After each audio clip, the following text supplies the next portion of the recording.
नमस्कार, आप देख रहे हैं पुलिस महानगर। तो आइए शुरुआत करते हैं आज की कुछ खास खबरों से। महाराष्ट्र के नासिक में एक महिला ने अपने 2 भाइयों के साथ मिलकर अपने पति की खूब पिटाई की। इसके बाद उसकी धारदार हथियार से वार कर हत्या कर दी। पत्नी ने पति को इसलिए मारा क्योंकि वह अपनी पहली पत्नी को ज्यादा समय देता था और दूसरी के साथ कम रहता था। इस बात से नाराज होकर दूसरी पत्नी ने पति को मार डाला। महाराष्ट्र के नासिक जिले की एक चौंकाने वाली खबर सामने आई है, जहां एक पत्नी ने अपने ही पति को मौत के घाट उतार डाला। शख्स ने 2 शादियां की हुई थी, लेकिन वह अपनी पहली पत्नी को ज्यादा समय देता था और दूसरी के साथ कम रहता था, इसलिए दूसरी पत्नी ने अपने ही पति को मार डाला। ये मामला आंडगांव सैयद पिंपरी रोड से सामने आया है।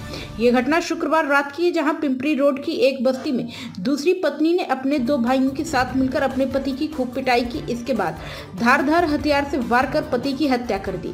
दरअसल भावसार मूलचंद पवार उर्फ बाला खिलौने बेचने का काम करता था। उसने 2 शादियां की हुई थी, लेकिन वह अपनी पहली पत्नी को ज्यादा समय दे रहा था। इस मामले में पत्नी सुनीता, उसके भाई राज शिंदे, आदित्य शिंदे के साथ दीपक और एक अन्य आरोपियों के नाम सामने आए हैं। भावसार मूलचंद पावर उर्फ बाला की दूसरी पत्नी सुनीता का पति काफी समय से अपनी पहली पत्नी के साथ रहता है, इसलिए उसने अपने 2 भाइयों की मदद से पति की जमकर पिटाई की, जिसके बाद धारदार हथियार से उसकी हत्या कर दी। भावसार की पहली पत्नी निर्मा पवार ने इस संबंध में शिकायत दर्ज कराई है। जानकारी के मुताबिक भावसार की दूसरी पत्नी सुनीता और भावसार के बीच सुबह सुबह झगड़ा हो रहा है। निसंतान होने के कारण वह अपनी पहली पत्नी के साथ ज्यादा समय बिताता था और दूसरी पत्नी इस बात को लेकर झगड़ा करती थी।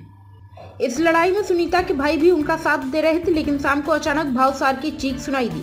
तभी भावसार की पहली पत्नी निर्मा और उसका परिवार वहां पहुंच गया, तभी उसकी मौत हो गई। इस मामले में पुलिस ने हत्या का मामला दर्ज कर लिया और पत्नी को हिरासत में ले लिया है।